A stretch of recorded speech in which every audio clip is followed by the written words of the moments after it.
Alderman Tack. Alderman Edelman. Here. Alderman Moreno. Here. Chairman, we have a quorum. Thank you, Elizabeth. Next item on the agenda is consideration of minutes from the Finance Committee meeting held on July 21st, 2014. Do we have any amendments, corrections? If not, I would entertain a motion to approve the minutes. So moved. Second? Second. All in favor? Aye. Aye. The minutes are approved. The next item on the agenda is the fiscal year 2016 mission statement to be presented by Elizabeth Holub, the Director of Finance. Thank you. As we begin the fiscal year 2016 budget development, we have a few administrative items on the Finance Committee's agenda this evening, which basically set a benchmark for the staff's work over the next few months in developing a budget for the City Council's review and approval. The first item this evening is the fiscal year 2016 mission statement. A copy of the mission statement as approved by the Finance Committee last October for fiscal year 15 was included in your packet, and it did reflect revisions approved by the Finance Committee last year. So just open it up to any potential changes or affirmation of the mission statement.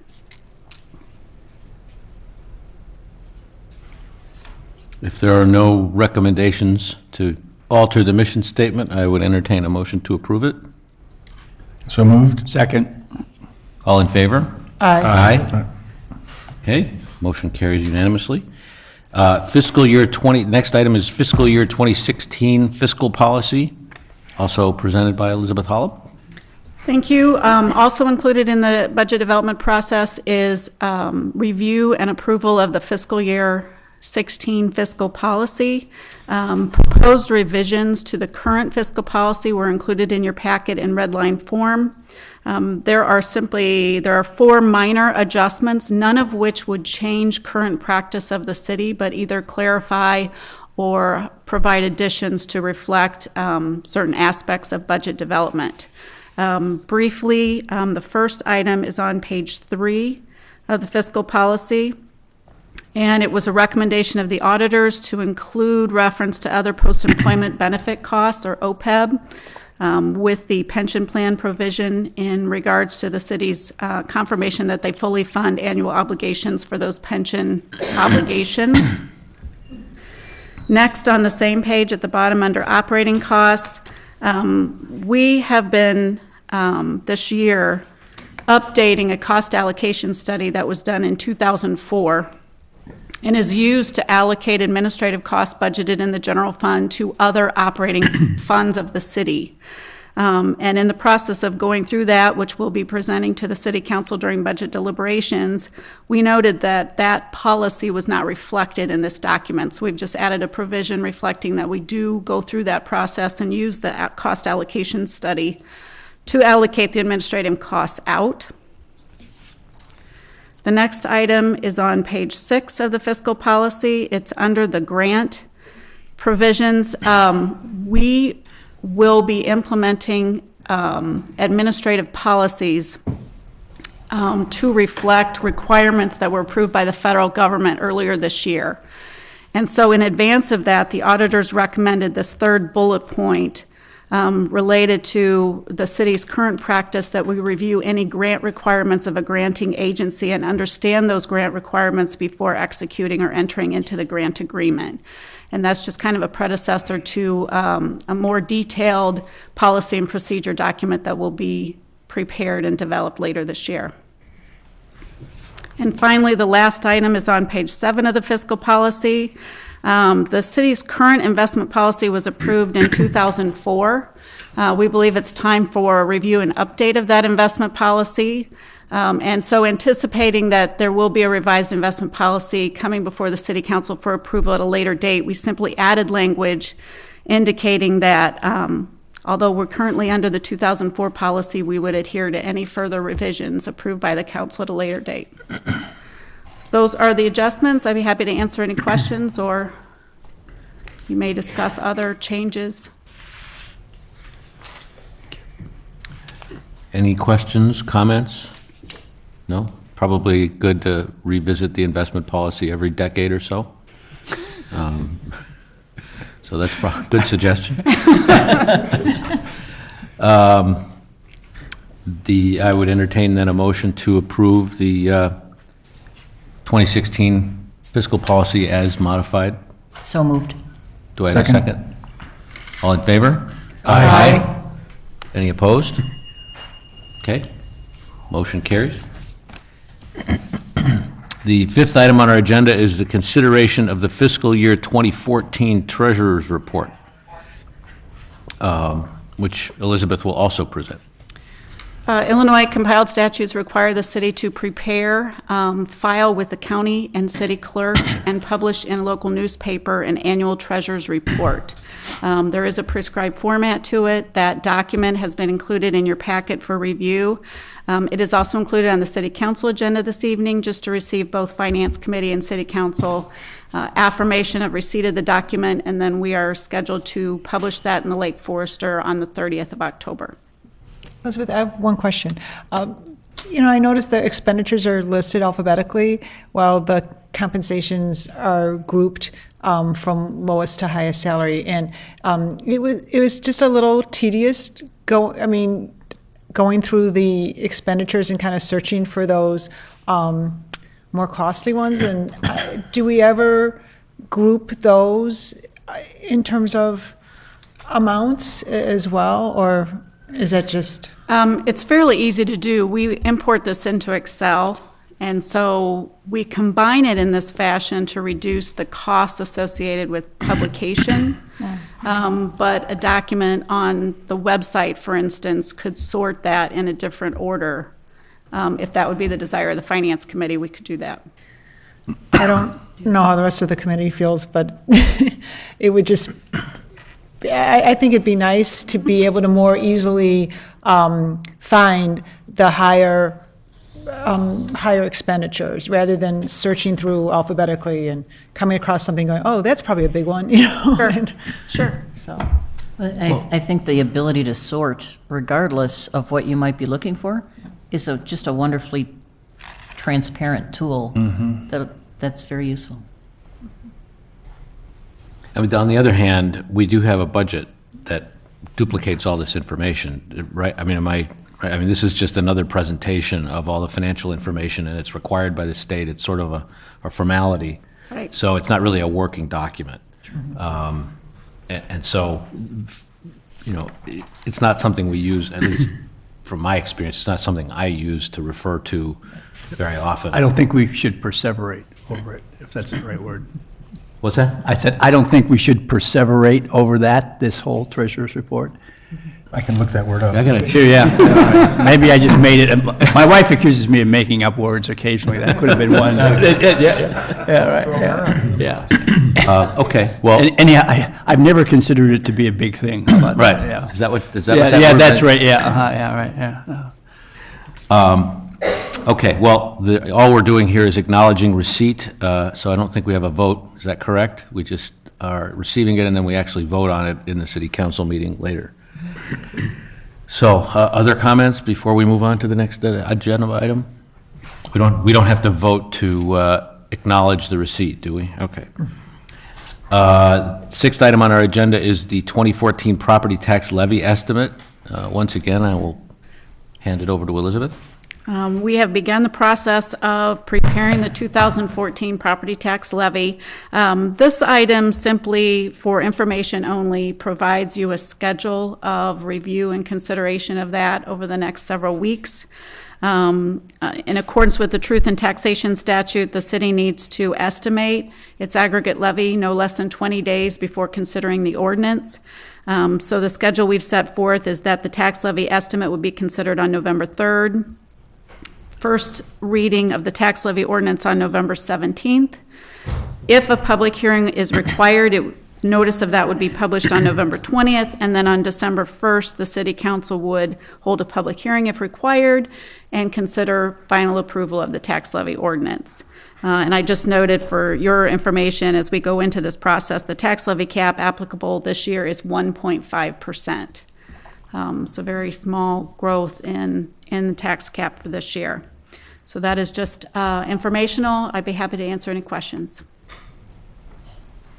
Any questions? All right. I'm sure we'll have more discussion and input about this when we're actually looking at the numbers.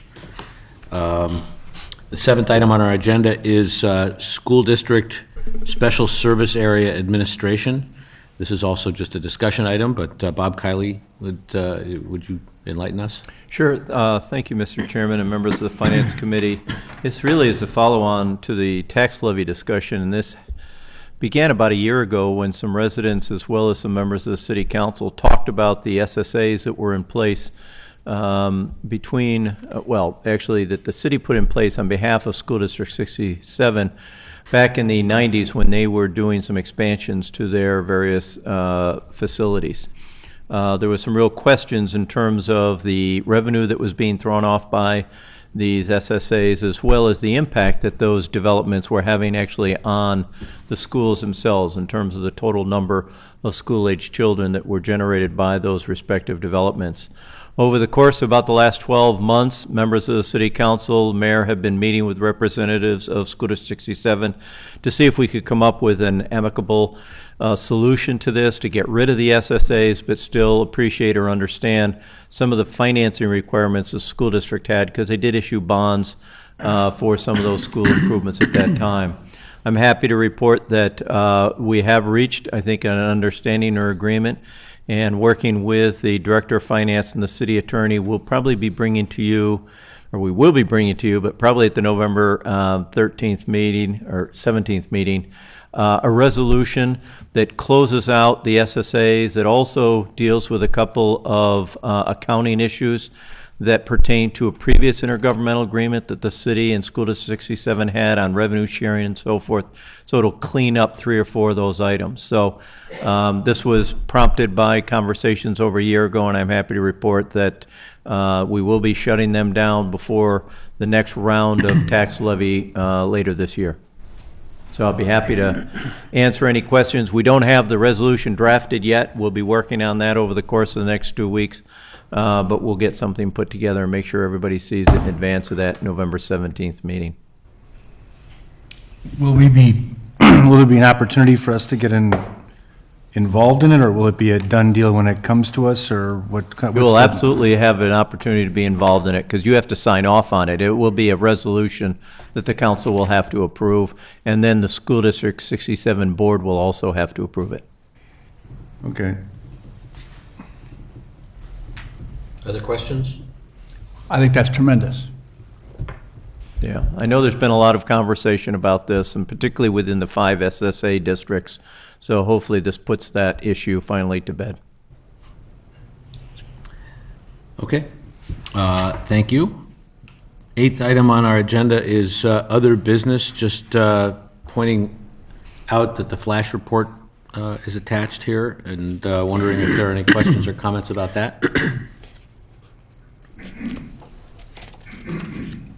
Hearing none, I would open the floor for an opportunity for the public to address the Finance Committee, recognizing that we will go to a City Council meeting shortly, so there'll be another opportunity or other opportunities this evening to address the City Council.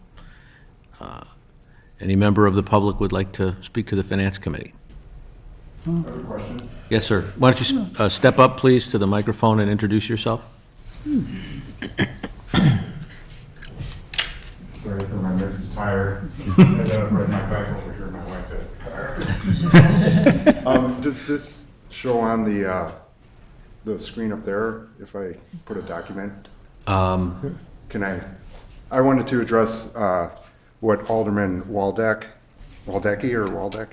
asked about in the beginning of the meeting with the reports, the way the reports look. Okay, could you introduce yourself to us, please? My name is Scott. I'm a 16-year resident of Lake Forest. And your address, please? 693 Cherry Avenue. Okay. No, sorry.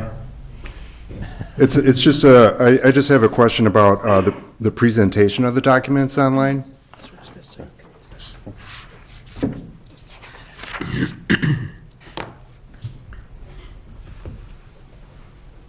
This is my first time speaking in public, so.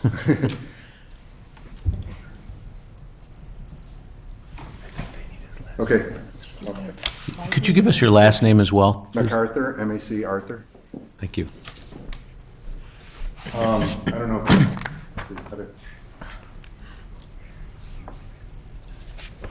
anyway, that's the online treasury report that I found on the website.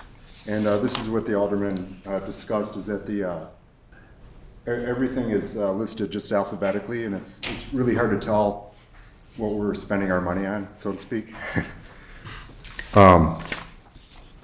So I came up with something else that I thought might be interesting.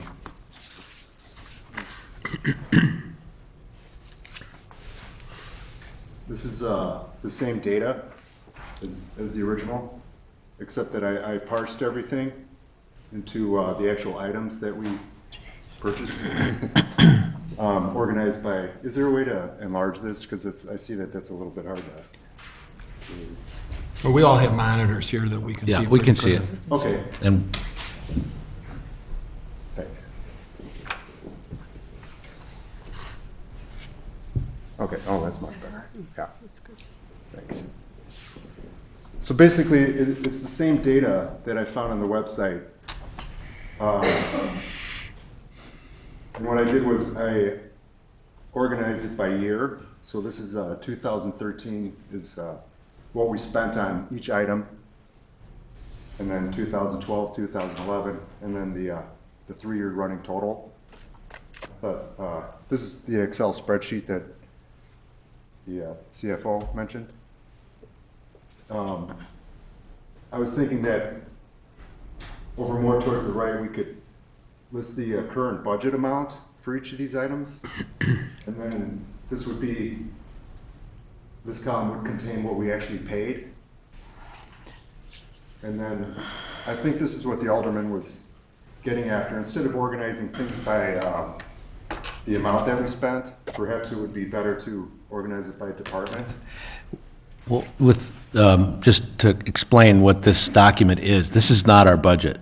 No, this is the treasury This is just a report. treasurer's report, which is sort of a requirement that we have to file. And I think there was a good suggestion made that we consider using an Excel format Sure. in future years. But there's a full budget document that's available, that's public, that, you can look at also online in a different spot on the website. I did find that, and I found it extremely difficult to read.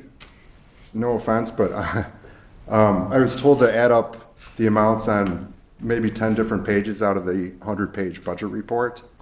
And I still couldn't get to the total budget that we have for the city. And I was just wondering, where the other items are, so to speak. And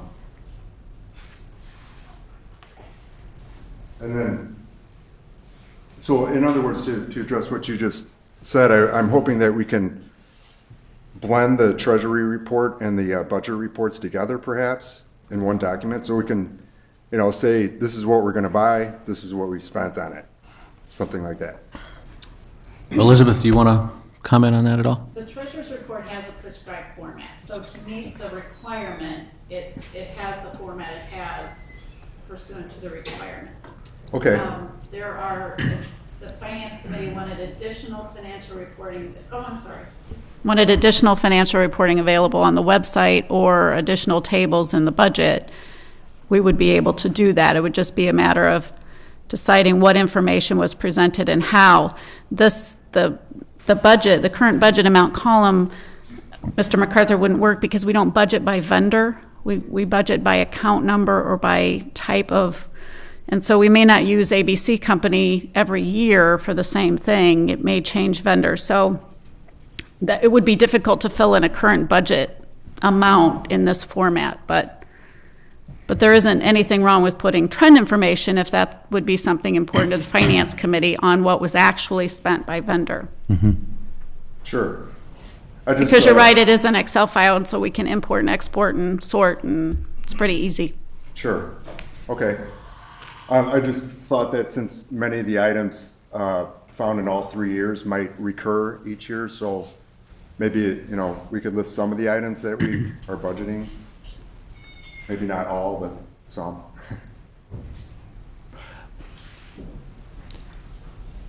On the second page, I just broke it down a little bit further. So we could have like a sub-department and then a Right. justification for the expense, the contact person for that expense, in case anybody in the public has a question. The column L would be whether or not that expense is essential to running the city.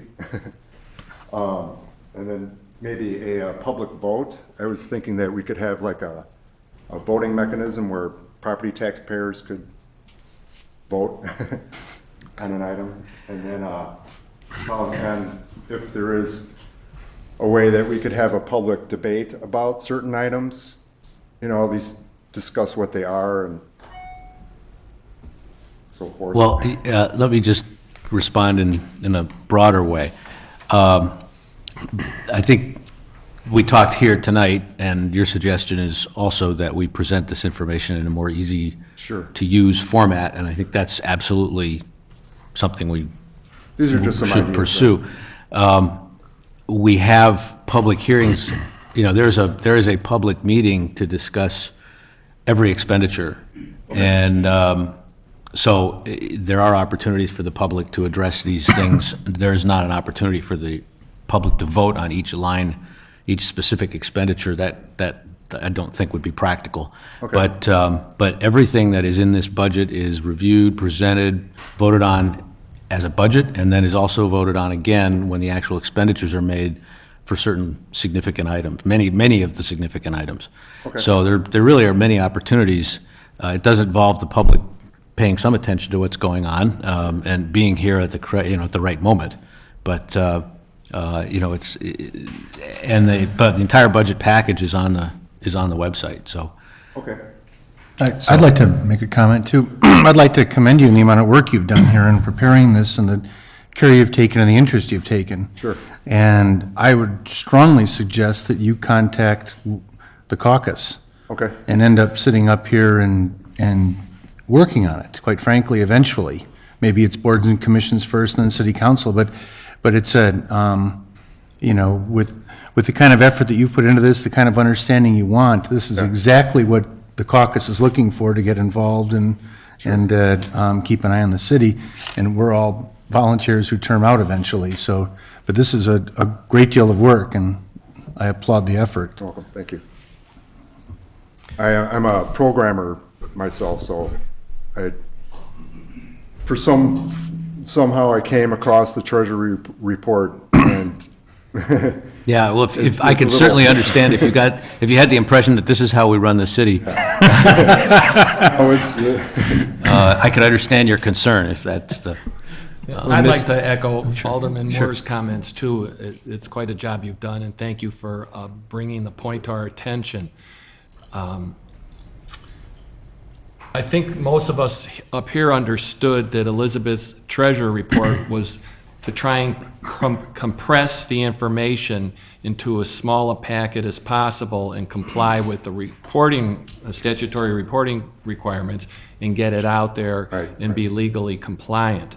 But this is all database information that can be manipulated so that a layperson can understand it better or a finance expert can understand it better. And it's a great suggestion, and I'm certain we'll move forward and do something and make reports available on the website in more of a user-friendly format. So thank you. sure, if you could keep in mind too that organized by department at least would be great instead of just what I have here. I made one more that for you, and but this is kind of a similar thing too, is that it's basically the same thing I have, but this would be organized by department, so. And perhaps you can make the spreadsheet interactive, so somebody could maybe expand a department if they would like to see The you know, detail. what's going into it. But I appreciate the documents we have, so thanks. I found that most other townships and villages have prepared the same document, and I understand that the state of Illinois requires at least that, so it's I hope that makes you feel better. Yeah. I was wondering that myself.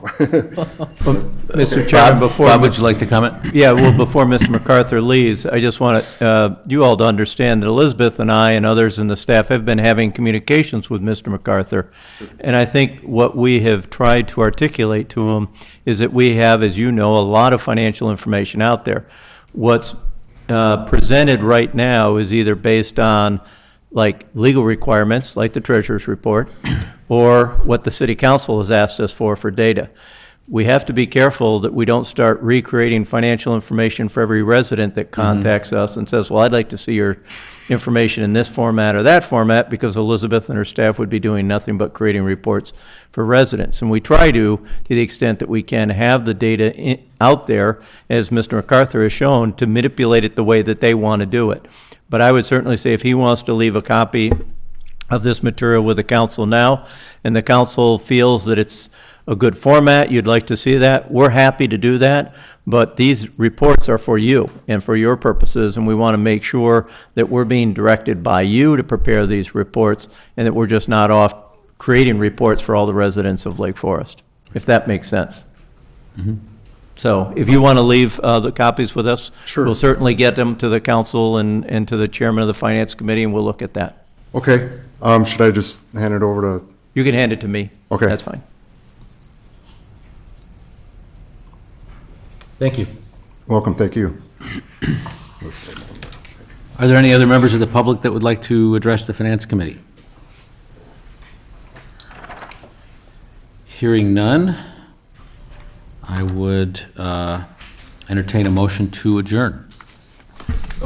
Before you adjourn, just want to remind you that your next meeting on finances is the November 5th budget meeting at the Municipal Service Building, and that's when we'll be going over capital improvements, so it will be interesting. We have a lot of work ahead of us. Do we have a start time on that, Bob, We or do you did. know? Yeah, I'm wondering, it says TBD here, but I thought we had a time. I think I had 3 o'clock in my calendar. Does that We sound have right? three- Yeah, that's We had talked about 4. 4 o'clock, I think, is what 4 is we're better. looking, yeah, to get started. Okay. Yeah. Okay.